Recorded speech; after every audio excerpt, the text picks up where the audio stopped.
Hello guys and welcome back to my channel home delight. ఇవాళ మునక్కాయ ఊరగాయ పెట్టబోతున్నామండి. పక్కా కొలతలతో సూపర్గా ఉంటుంది, టేస్టీగా ఉంటుంది.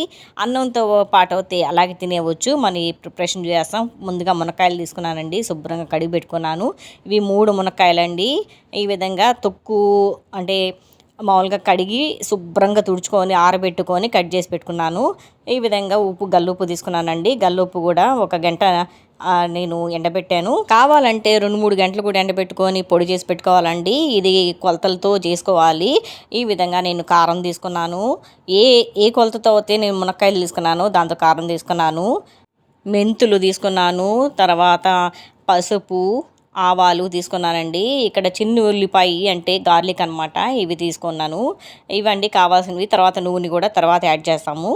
దాని ప్రకారం చెప్తాను నేను ఎలా చేసుకోవాలని చెప్పేసి ప్రిపరేషన్ చేస్తాం. ఇప్పుడు ముందుగా ఒక కడాయి తీసుకొని కడాయిలో 2 టేబుల్ స్పూన్స్ ఆవాలు, ఇంకా 1/2 టేబుల్ స్పూను లేకపోతే 1/4 టేబుల్ స్పూను మెంతులు వేసుకొని బాగా వేపుకోవాలండి.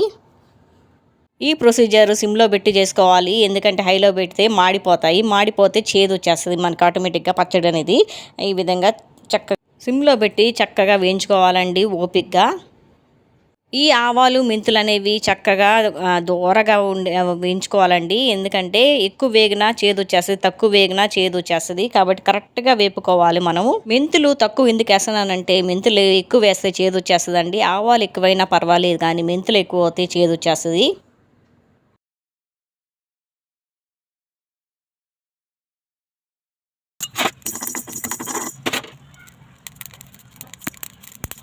ఇప్పుడు పక్కా కొలతలతో చూపిస్తాను, చూసేయండి. ఇక్కడ 2 బౌల్స్ వచ్చాయి నాకు. కొంచెం పైకే తీసుకోవాలి మునక్కాయలు అనేది. ఈ విధంగా 2 బౌల్స్ వచ్చాయి, లేకపోతే పెద్ద బౌల్తో 1 బౌల్ అనమాట. ఏ బౌల్తో అయితే మనం మునక్కాయలు తీసుకున్నామో అదే బౌల్తో కారం, ఉప్పు, చింతపండు అన్నీ వేసుకోవాలండి. ఇది చూడండి నాకు 2 వచ్చాయి. ఇప్పుడు మునక్కాయలు సీజన్ కదండి, చక్కగా మునక్కాయ పచ్చడి ఊరగాయ చేసుకొని హాయిగా తినచ్చు. అలాగే మనకు కూడా కొంచెం కాన్ఫిడెన్స్ వస్తుందండి, పచ్చళ్ళు మనం పట్టగలమని చెప్పేసి. ఈ విధంగా 2 వచ్చాయండి బౌల్స్ నాకు. పెద్ద బౌల్తో అయితే చెప్పాను కదండి 1 బౌల్ వస్తుంది, చిన్న బౌల్ కాబట్టి 2 బౌల్స్ వచ్చాయి. దీని ప్రకారం ఉప్పు, కారము అన్నీ తీసుకోవాలి. ఈ విధంగా లావు మునక్కాయలు తీసుకోవాలండి, ఎప్పటికన్నా పచ్చడికి బాగుంటుంది. సన్న మునక్కాయలు అయితే మరి చిదుము అయిపోతుంది.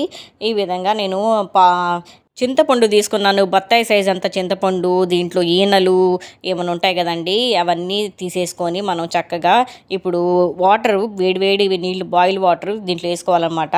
ఇది చింతపండు పేస్ట్ లాగా చేసుకోవాలండి, అప్పుడే మనకి కలుస్తుంది కరెక్ట్గా. ఇలా వేసేస్తే మనకు అసలు బాగోదు చింతపండుగా. ఈ విధంగా బాయిలింగ్ అవ్వాలి. అప్పుడు వరకు వెయిట్ చేసి తర్వాత చింతపండులో కలిపేసి మనం చల్లార్చుకోవాలండి. చల్లార్చుకున్నాక బాగా రసం తీసి పెట్టుకోవాలండి, అప్పుడు వరకు చల్లారనిస్తాము.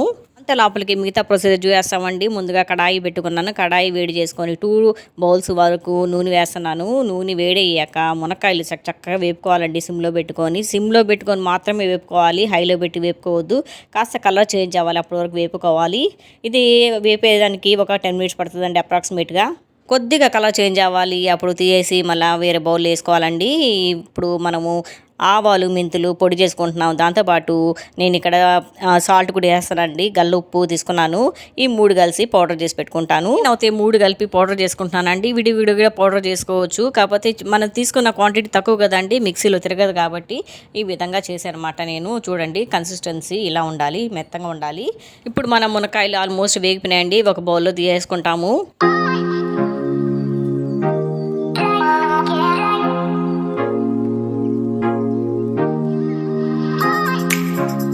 ఈ నూనెలోనే మనం పోపు వేసుకుంటామండి. ముందుగా ఈ నూనెలో ఆవాలు, జీలకర్ర, ఇంకా మెంతులు, తర్వాత గార్లిక్ అంటే వెల్లుల్లి క్రష్ చేసేసుకుంటున్నానండి, చాలా టేస్ట్ వస్తుంది. తర్వాత కరివేపాకు, తర్వాత మిరపకాయ అన్నీ వేసేసి ఎండుమిరకాయలు వేసి వేపేసి ఆపేస్తానండి, ఎందుకంటే ఇది చల్లారాలి.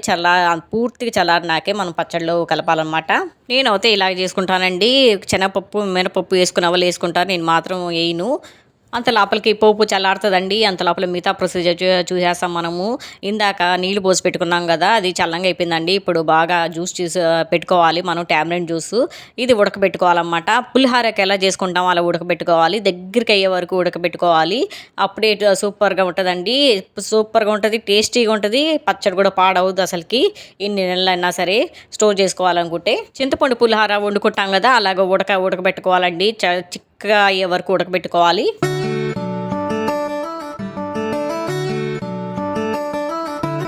ఇంకా అయిపోయిందండి. అన్నీ రెడీగా ఉన్నాయి. మన పోపు రెడీగా ఉంది, చింతపండు రెడీగా ఉంది. ఇప్పుడు ముక్కలు కలిపేస్తామండి. మునక్కాయ తీసుకున్నాము. దాంట్లో కాస్త పసుపు వేస్తున్నాను, 1 టేబుల్ స్పూన్ వరకు. ఇప్పుడు 1 బై 1 వేసేసుకుంటామండి.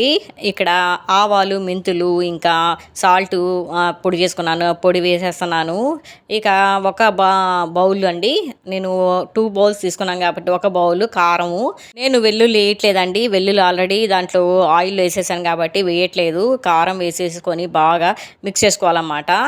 దీంట్లో చింతపండు పేస్ట్ కూడా యాడ్ చేస్తున్నానండి. బాయిల్ చేసుకున్నాం కదా, చింతపండు పేస్ట్ వేసుకొని చిన్నగా తిప్పుకోవాలండి. ఫాస్ట్గా తిప్పదు, ఎందుకంటే ముక్క అనేది చిదిమిపోతుంది అన్నమాట. చిన్నగా బాగా మిక్స్ చేసుకోండి, ఎందుకంటే మనం వేసిన ఉప్పు, కారము, చింతపండు, పసుపు అన్నిటికీ మిక్స్ అవ్వాలన్నమాట. ఇంకా బాగా మిక్స్ చేసుకున్నామండి. ఇంకా ఆయిల్ కూడా కలుపుకుంటాము. ఆయిల్ చల్లారింది. ఈ విధంగా కలుపుకొని మిక్స్ చేసుకుంటే సూపర్ టేస్టీగా ఉంటుందండి. 3వ రోజు ఖచ్చితంగా ఒకసారి మిక్స్ చేసి 8 కంటైనర్లో పెట్టుకోండి. పచ్చడి చాలా రోజులు నిలువ ఉంటుంది. సూపర్ టేస్టీగా తయారైపోతుందండి. మీరు కూడా ట్రై చేయండి. అంతేనండి, తయారైపోయింది సూపర్ టేస్టీ పచ్చడి అన్నమాట. మునక్కాయ పచ్చడి సూపర్గా ఉంది కదా. మరి ఎందుకు ఆలస్యం, మీరు కూడా ట్రై చేయండి. కమెంట్స్లో రాయండి ఎలా కుదిరిందని. నా ఈ వీడియో నచ్చినట్లయితే లైక్ చేయండి, షేర్ చేయండి, సబ్స్క్రైబ్